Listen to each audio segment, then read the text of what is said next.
So my job isn't to try and fix an insoluble world. My job is to fix me, which is absolutely fixable. Right. And to do that, I have to go in, not out. So I have to contract in order to expand consciousness.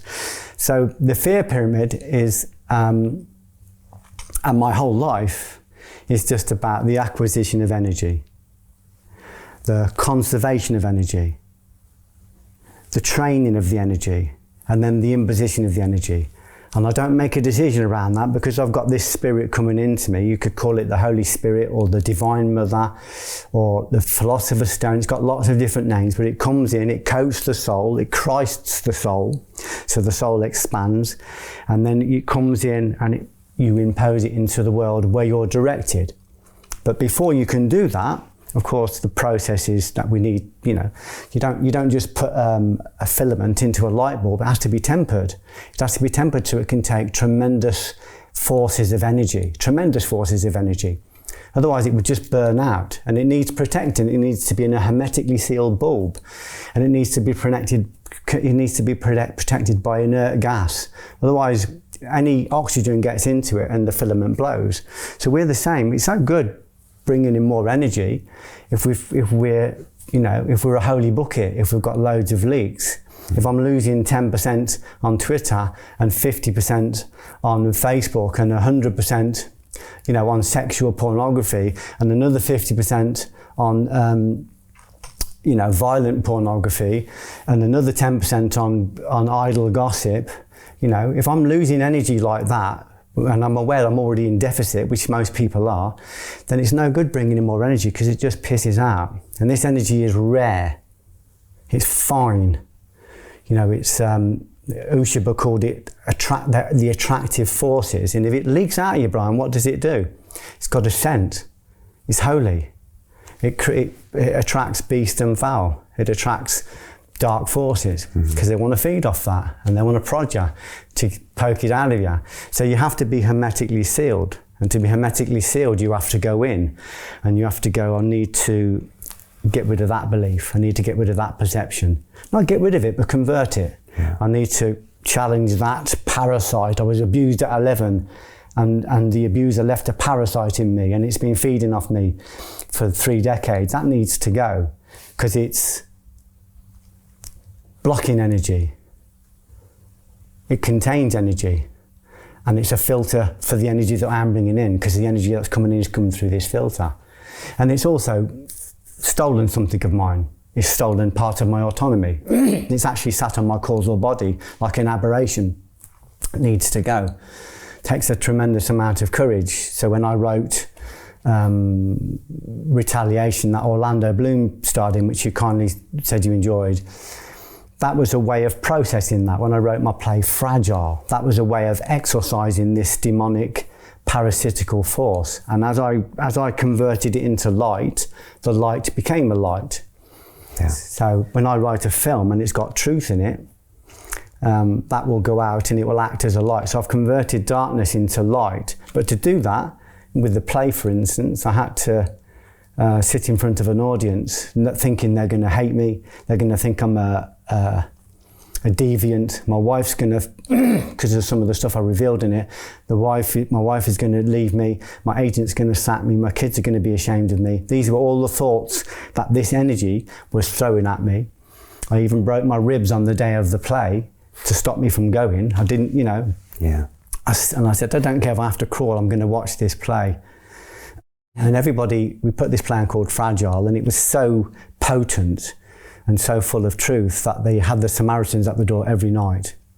One of the 5-star reviews said it's the only play I've ever been to where the Samaritans are at the door. But it was an exorcism, Brian. Because people would need their support as they walked out. That's what they felt, yeah. Right. But all the people you thought would hate you and think you're a deviant because one of the byproducts of being sexually groomed and abused is self-abuse and sexual self-abuse. So I abused myself sexually. I didn't even know I was doing it. I couldn't even trust my own hands in the dark. So for years and years, this person who I hadn't seen for decades, I was quantumly entangled with him. Yeah. He was still in me. And the only way I was going to get rid of him was to exercise him. And to exercise him, I needed to bring all of that darkness into light. And I was blessed because I was in front of audiences every night to help me to clean the energy. Because afterwards, people were crying, people were hugging me. The complete opposite to what this parasite had said to me. Right. Now, the danger with parasites, sorry to interrupt you, Brian. No, go ahead. The danger with parasites is that when they rise and we engage them, we think they're us. We think it's our thoughts. Right. But even worse, they think they're us. So when these thoughts come in, we think it's us, and we have to learn to differentiate. We have to learn to discern. They call this the sword of discernment, and it's a siddha. It's like a grace.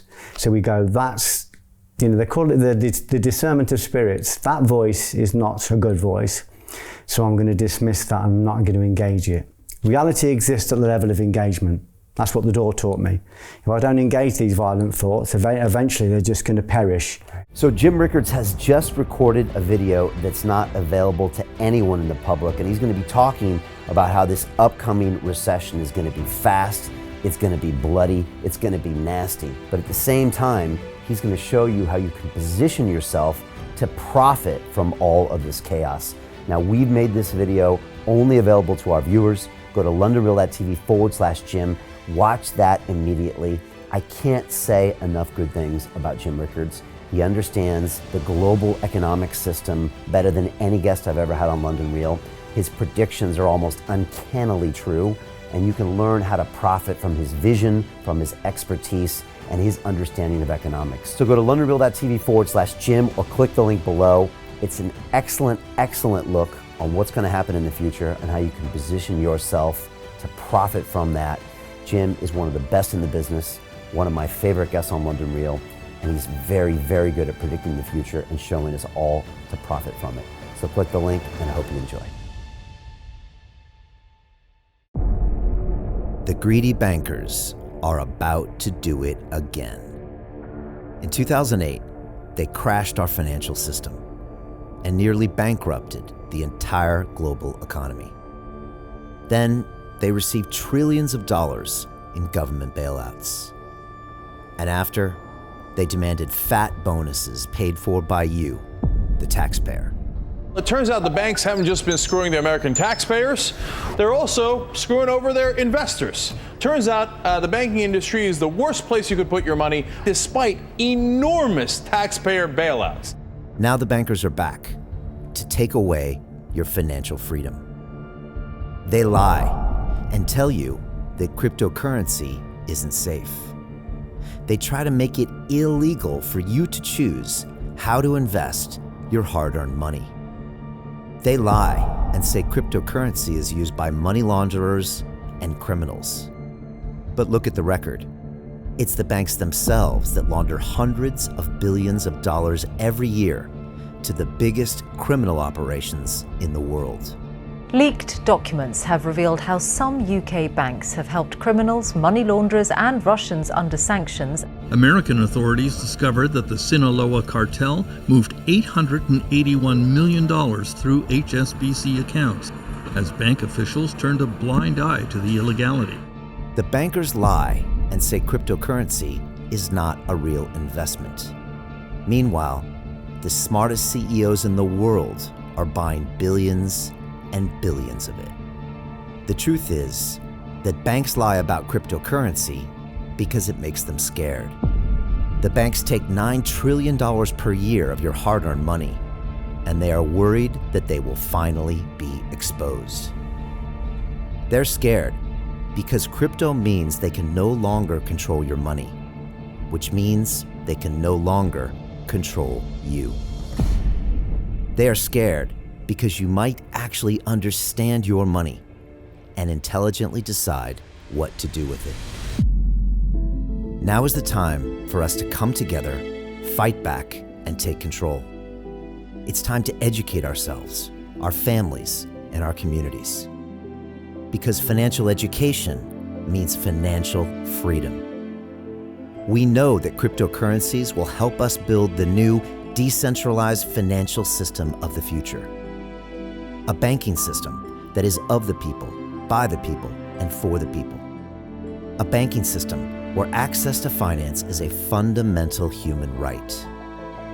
A banking system that is free and fair and welcomes all humans on this earth. The DeFi revolution is happening. We, the people, can no longer be fooled. We choose to take control of our finances.